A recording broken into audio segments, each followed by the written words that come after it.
की कर धूल जो मिल जाए,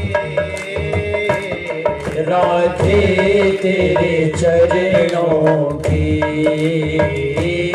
श्यामा तेरे चरणों की,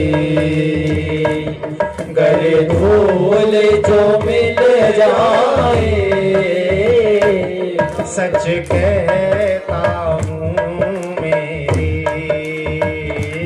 सच कहता हूँ मेरी,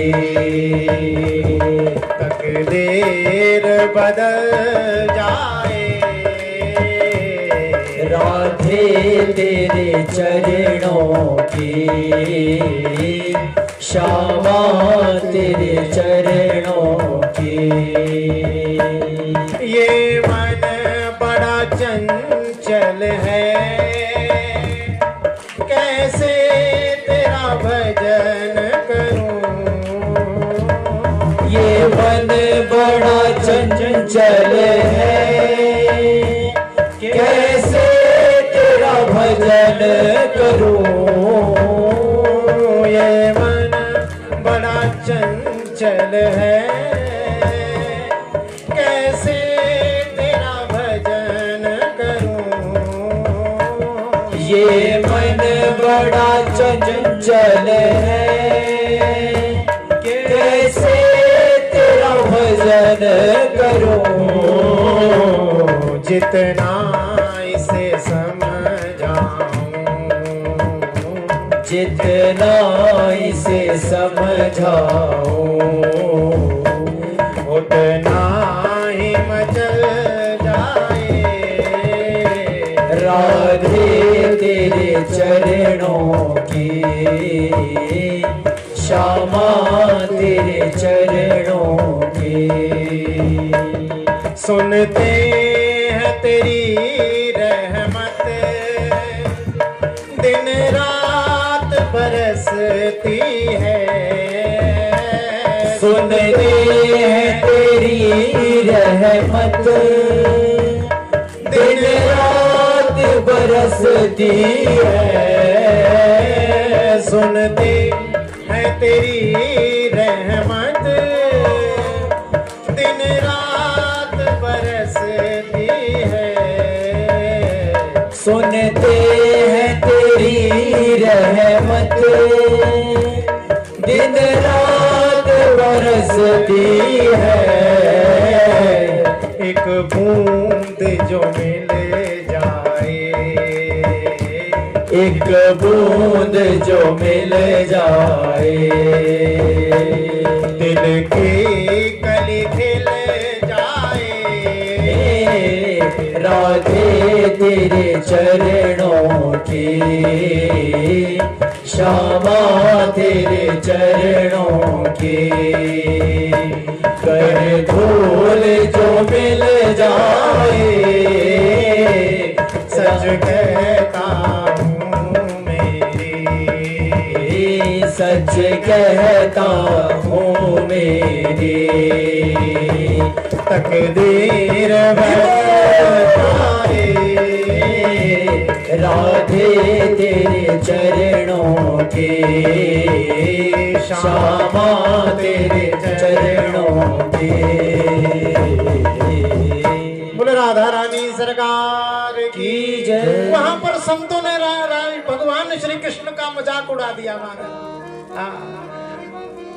जब राधा रानी ने कहा ना कि तेरे आंसू मेरे को, भगवान ने कहा कि तेरे आंसू मेरे को जाने नहीं देंगे, कर्तव्य पत्र पर बाधा बन रहे हैं, तो वहां पर संतों ने कृष्ण का मजाक उड़ा दिया और संतों ने कह दिया, अरे देखो दुनिया को, जिससे दुनिया डरती थी, जिसके सामने दुनिया झुकती थी, वो राधा जी के आंसू के आगे झुक रहा है महाराज। वो राधा जी से कह रहा है कि यदि एक बार तू कह दे, मैं किसी के रुकने पर नहीं रुका, यदि तू कह देगी तो मैं नहीं जाऊंगा। भगवान से राधा जी ने कहा, नहीं जाओ कृष्ण जाओ, विदा कर दिया। और भगवान मथुरा में पहुंचे और मथुरा में मथुरा का भ्रमण कर रहे हैं। मथुरा का भ्रमण करते करते धोबी पर अनेक सबके ऊपर कृपा करते हुए मेरे गोविंद अंत में मल्लशाला में पहुंचते हैं। कुबलिया पीड़ नाम के हाथी का उद्धार करते हुए, धोबी का उद्धार करते हुए, सुदामा नाम के माली का उद्धार करते हुए मल्लशाला में पहुंचते हैं। ओम मल्लानाम शनिर्नरणाम नरवरा।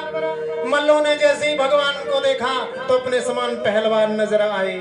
गोपियों ने देखा, माताओं ने देखा, बहनों ने देखा, अपने भाई अपने पिता के समान नजर आए।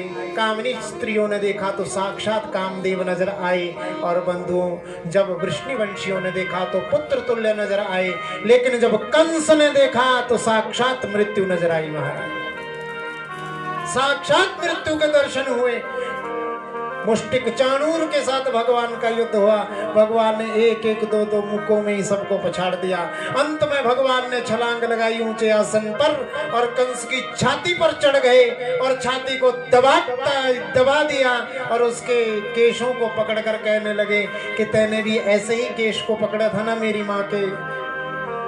कंस कहने लगा कि मैं तुझे छोड़ूंगा नहीं। भगवान ने कहा तू मुझे क्या छोड़ेगा, मैं तुझे नहीं छोड़ूंगा। विश्व का भार जब छाती पर डाला तो वर्त बमन करता हुआ कंस भी गोविंदाय नमो नमः। बोलिए कंस मर्दन भगवान की। अनंत प्रेम के साथ नंद बाबा को विदा किया, ग्वाल बालों को विदा किया और स्वयं वहीं पर अपने माता पिता को भी कारागार से मुक्त किया। मुक्त करने के पश्चात उग्रसेन जी महाराज को यदुवंशियों का राजा बनाया। यदुवंशियों का राज्य प्रदान किया और स्वयं सांदीपनि मुनि के आश्रम में चले गए विद्या पढ़ने के लिए। 64 दिनों में 64 कलाएं सीखी महाराज। यहीं पर सुदामा जी से उनकी भेंट हुई और यहीं पर अभी भगवान आश्रम में ही रहेंगे कल तक। और कल तक आश्रम में ही आनंद से विद्या का अध्ययन करेंगे और सुदामा जी से भी उनकी यहीं पर भेंट होगी। और फिर कल भगवान का विवाह होंगे और सुदामा चरित और उसके पश्चात कथा को विश्राम। बंधुओं, कल कथा का अंतिम दिवस है।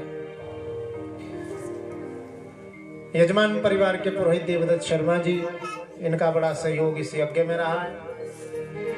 तो हमने इनसे भी ये प्रार्थना की थी कि अंतिम दिवस थोड़ी कथा जल्दी शुरू कर देना।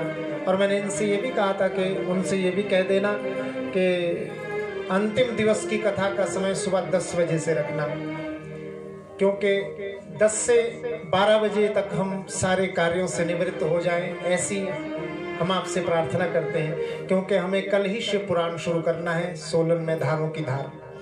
तो वहाँ पर कल जाकर हमें कथा शुरू भी करनी है, महात्म्य का दिवस है। तो आप यजमान परिवार से मेरी ये प्रार्थना रहेगी कि कहीं हम लेट ना हो जाएं और उनका किया हुआ कार्य भी असफल ना हो। कहीं वहाँ पहुँचते पहुँचते रात्रि हो जाए, क्योंकि धारों की धार बहुत दूर है सोलन। इधर से ही मेरे ख्याल 78 किलोमीटर है ना, तो समय लग जाएगा। इसलिए कल आप ही आगे से आगे सभी को बता देना कि कल सुबह 10 बजे से ठीक कथा शुरू हो जाएगी। तो आप सभी ने ठीक 10 बजे कल आ जाना। कल कथा का अंतिम दिवस है। ऐसा वर्णन आता है भागवत जी में, जो पूरे 8 दिन 7 दिन कथा नहीं सुन पाया, अंतिम दिवस की कथा को श्रवण कर ले, उसे भागवत जी के संपूर्ण भागवत श्रवण करने का फल मिल जाता है। बोलो गोविंद भगवान की। अब आरती होगी। जिस भाव से आपने कथा को श्रवण किया, भगवान आपके संपूर्ण सद्मनोरथ पूर्ण करे। यहाँ पर भगवान शर्मा जी हमारे पधारे हैं, चाचा जी पधारे हैं। आपका व्यासपीठ से अनंतानंद स्वागत। हमारा इनसे बड़ा स्नेह रहता है, तो जब भी यहाँ कहीं आसपास हम होते तो अवश्य पहुँचते हैं। आपका व्यासपीठ से अनंत आशीर्वाद और स्वागत आपका। तो ऐसे ऐसे विद्वान जब कथा में आते हैं जवान जी, तो कथा सफल हो जाती है ना। बोलो गोविंद भगवान की। इन्हीं शब्दों के साथ, इन्हीं वचनों के साथ मैं अपनी वाणी को विराम देता हूँ। एक शब्द अंत में मेरे साथ दोहराना कि उतना ही लेना थाली में,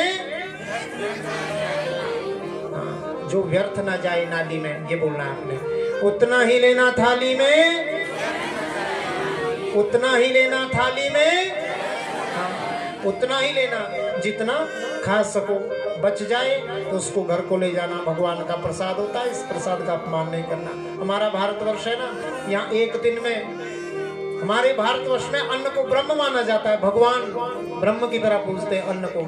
लेकिन हमारा भारतवर्ष ऐसा है जहाँ पर एक दिन में इतना अन्न बर्बाद होता है कि 1 वर्ष तक संपूर्ण पूरे संसार को भोजन करा सकते हैं हम लोग। भारत देश होते हुए जहाँ पर अन्न को ब्रह्म माना जाता है, इसलिए उतना ही लेना जितना खा सको। इन्हीं शब्दों के साथ, इन्हीं वचनों के साथ वाणी को विराम। आइए भाव के साथ आरती करते हैं। बोलो गोविंद भगवान की जय। बोले सद्गुरुदेव भगवान की, बोले श्रीमद् भागवत महापुराण की जय। जय जय श्री राधे श्याम। अपने स्थान पर खड़े होकर प्रेम के साथ आरती कीजिए। ओम ज्वालावलिन्ये नमो नमः, त्रीश्वरी नमो नमः, ज्वालाभक्ते नमो नमः। ज्वालाकरालयति उग्रं शेषासुरसूदनं, त्रिशूलं पादो नो भेदे भद्र